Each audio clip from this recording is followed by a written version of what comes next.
Parinin at magsanay sa implicit differentiation dini sa Malalaan YouTube channel. Ngayon meron tayong 5 algebraic equations at mula roon ay hahanapin natin ang dy over dx o yung ating y prime o yung tinatawag nating derivative ng y with respect to x implicitly. Kung handa na kayo ay akin na ring sisimulan, okay? So para sa ating unang problem meron tayong x squared plus y squared equals 25. Okay? So yan ay isang algebraic equation at hahanapin natin diyan yung y prime. Okay? So papaano ang ating gagawin? So para din hanapin natin yung derivative ng bawat term. So para rin sa x squared meron tayong derivative na 2x. Para din sa y squared meron tayong derivative na 2y. Okay? Tapos, yung nasa kanan, kunan din natin ang derivative. Ring 25 ay alam natin na constant. Ang derivative ng constant ay 0.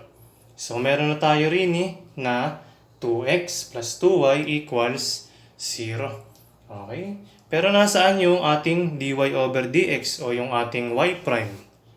So, papaano yun natin na mahanap kung ganire ang nakuha natin na expression o equation, okay?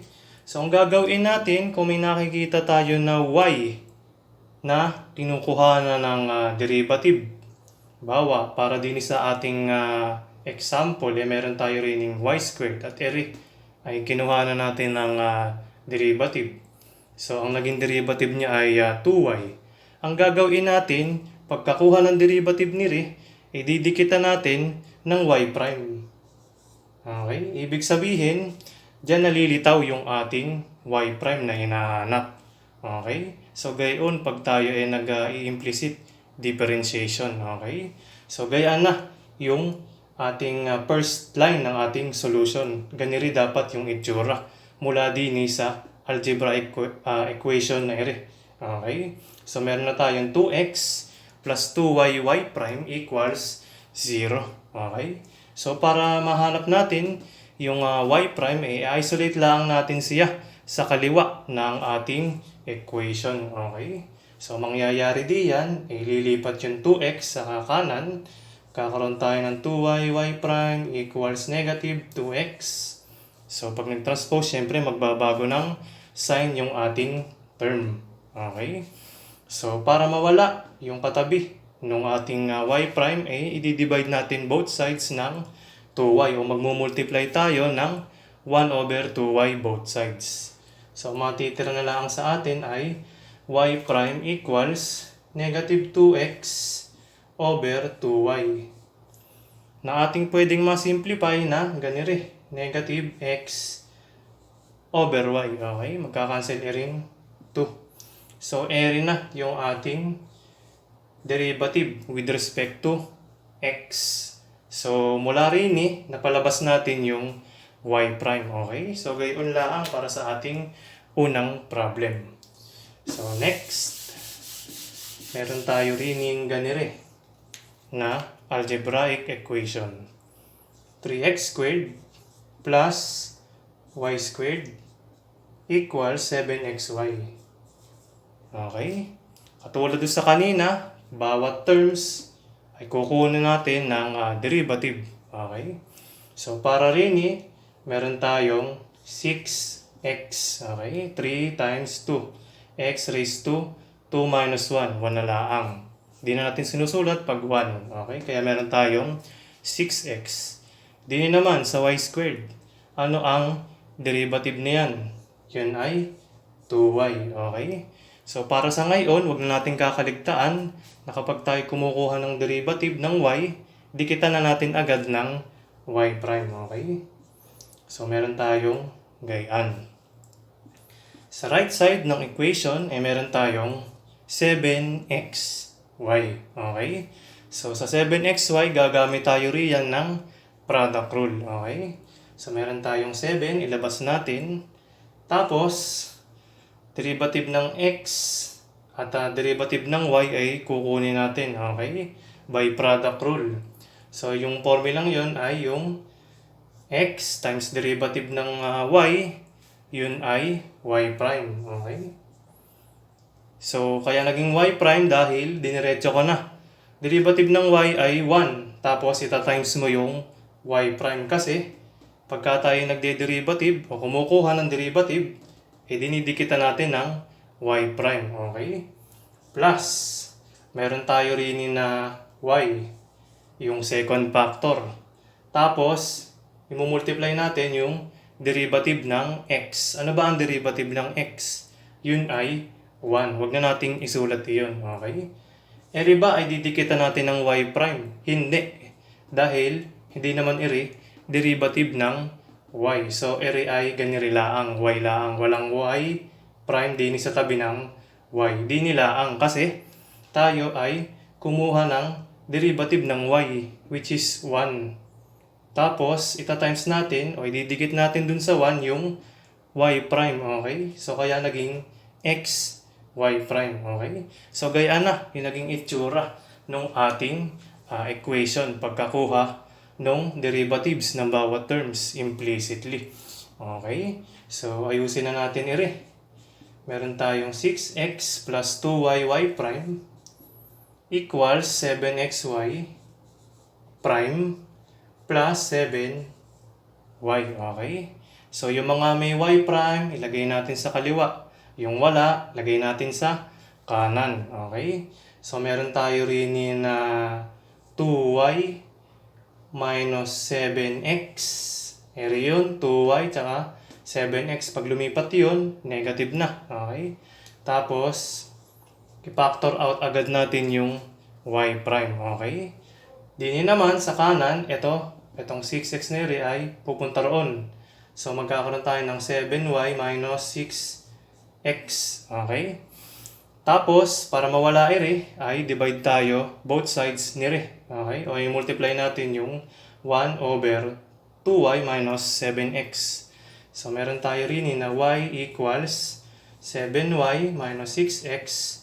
Yun ay all over na quantity 2y minus 7x. Okay? So, ere na yung ating y prime o yung derivative with respect to x. Okay? So, gayaan para sa number 2. Next. Katlo nating item o problem ay meron tayong ganiri. X minus y quantity squared equals 24x. So, paano pagkagayaan? Okay? Ito ang mga terms natin. So, area ay kukuha natin ng derivative. Okay? Derivative ni ay gagamit tayo rin ng chain rule. Okay? So, bababa yung 2. Tapos, x minus y raised to 2 minus 1. Yun ay 1. Okay? So, hindi natin susulat yung 1 din. Tapos, ita-times pa natin sa kanya yung derivative nung nasa loob. Okay? Ang derivative nung nasa loob ay 1. Dahil derivative ng x ay 1. Tapos, ang derivative ng y ay 1 din, okay? Pero may kasamang y prime, okay? Natatandaan nyo, pagka tayo kumukuha ng derivative ng y, yun ay yung derivative ng y, kung ano man yun. So, in this case, 1, tapos ditikatan natin ng y prime. So, ganun yung nangyari sa kanya. Okay?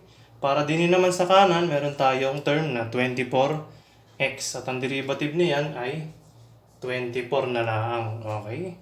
So, gaya na, yung naging itsura ng ating equation. Pagkakuha ng derivative ng bawat term. Okay?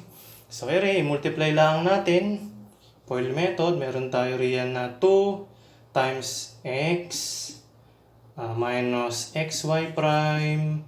Tapos ito naman, minus y. Ito, dalawang negative, positive, y prime. Equals 24. So, divide natin both sides by 2. Magkakaroon tayo riyan ng x minus xy prime minus y plus y prime equals 12. Okay? So, gayaan na. Napapansin natin na meron tayo rining mga term na merong y prime. So, itiralaang natin siya sa kaliwa. Yung mga walang y prime ay pupunta dun sa kanan. Okay, so ang pupunta sa kanan ay eto, tsaka eto. So meron tayong 12 minus x plus y sa kanan. X, naging negative x na sa kanan. Negative y, positive y. Natitira na lang din ay negative x y prime plus y y prime. Okay? So i-factor natin i-factor out natin yung y prime. Okay? So meron tayo rin negative x plus y prime ang common factor. Okay? So para matira na lang yung y prime, i-divide natin both sides ng negative x plus y. Ang matitira na lang sa atin ay ganiri sa kaliwa. Y prime, okay? Sa kanan, ganito ang magiging itsura. 12 minus x plus y, yun ay all over negative x plus y. Okay? So, ibig sabihin, ang derivative na nakuha natin mula sa equation area ay ganire. Okay? 12 minus x plus y all over negative x plus y. Okay? So, gayaan para sa number 3. Okay? So, meron na tayong 3 na sagutan. Meron pa tayong 2. At area yung pang-4. Meron tayong 1 over x plus 4 over y equals 5x. So, paano pagkagayaan? Okay, paano natin nahanapin yung y prime? Okay? So, ang gawin natin mula rin ay iangat. Itaas natin yung mga variable na ere. Okay? Para tayo ay madaling kumuha ng derivative. So, ere ay magiging x raised to negative 1. Ere naman ay magiging 4y raised to negative 1. Equal pa rin siya sa 5x. Okay? So, hindi pa tayo kumukuha rin ng derivative ha. Tinaas lang natin yung x at y mula dun sa denominator. Okay? So, meron tayong gayaan. Handa na tayong kumuha ng derivative ng bawat term. Okay? So, ang derivative nire ay negative x raised to negative 2. Okay? Dini naman, meron tayong 4 times negative 1 kasi bababa yun. Tapos, magta-times na siya sa y. Naka-raise na yung y sa negative 2. Okay? Negative 1 minus 1. Negative 2. Okay? Para din naman sa term na nasa right hand side na equation ay meron tayong derivative diyan na 5. Okay? Kasi yung derivative ng x ay 1. Okay?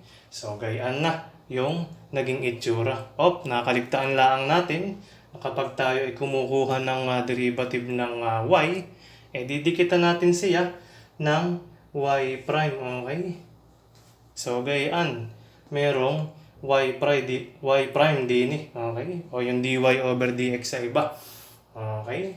So, papaano natin maititira yung y prime sa kaliwa ng equation? So, area, ilipat natin din Meron tayong negative 4 y raised to negative 2 y prime equals 5 plus x raised to negative 2. So, kung napapansin ninyo, meron na tayong positive na x raised to negative 2 kasi lumipat na siya. Tapos, itinimes ko na 4 times negative 1, negative 4. Okay? Tapos, y raised to negative 2, y prime. Para matira yung y prime din sa kaliwa, divide natin both sides nire. Okay? So, meron tayo riyan na y prime equals 5 plus x raised to negative 2 all over negative 4 y raised to negative 2. Okay?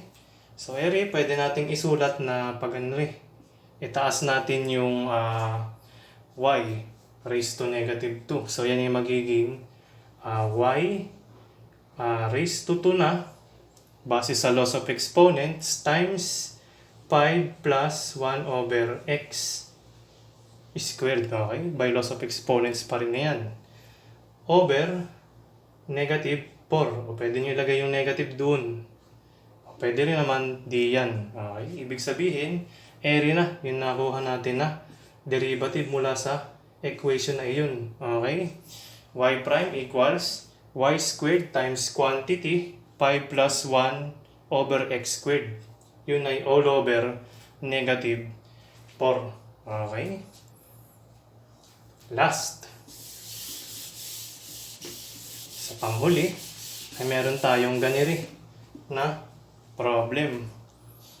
Y squared equals 2x plus 3. Yun ay all over 3x minus 1. Okay? So, papaano yan? Meron tayo rining 2 terms. Okay? Kukunan natin siya ng derivative. So, para sa derivative ng ating equation, ganiri ang ating gagawin. 2y, y prime sa kaliwa. Derivative ng y squared ay 2y, tapos didikitan natin ng y prime. Kung mapapansin nyo sa kanan, wala tayong y, so wala tayong ididikit na y prime din. Okay? So, papaano yung derivative din sa kanan? So, gamit tayo diyan ng quotient rule. Ilalim, squared, ito yung ilalim, ito yung ibabaw. Tapos sa numerator natin, meron tayong ilalim times sa derivative ng ibabaw. Derivative ng ibabaw ay 2 minus ibabaw naka-times sa derivative ng ilalim. Derivative niya ay 3. Okay? So, para rin meron tayong gawin na natin ring y prime ha. Okay? So, y prime, kung tayo meron 2y y prime at naging y prime na lang, tayo nag-divide ng 2y both sides ng equation. So, para sa denominator na rin kanan, meron tayong 2y naka-times sa quantity na 3x minus 1 at yun ay naka-square. Okay? So, simplify natin yung itaas. Okay? Itong numerator na So, meron tayong 6x minus 2 minus ay 6x minus 9. Okay? 2x times 3, 6x, 3 times 3, 9, tapos may negative sign, so gayan. Mapapansin nyo, meron tayong 6x at negative 6x. Yun ay 0. Okay? So, matitira na lang sa atin sa ibabaw ay negative 11. Okay? Para sa ilalim, meron tayong 2y naka-times pa rin sa 3x minus 1 na quantity at yun ay naka-square. Okay? So, ang y prime ay equal sa ganiring expression. Okay? So, gayon yung ating proseso ng implicit differentiation sa mga given na algebraic equations at ang paghanap ng derivative ng y with respect to x. Nawa nag-ibayo pa ang inyong kasanayan sa paglutas. Maraming salamat sa inyong panonood at pakikinig.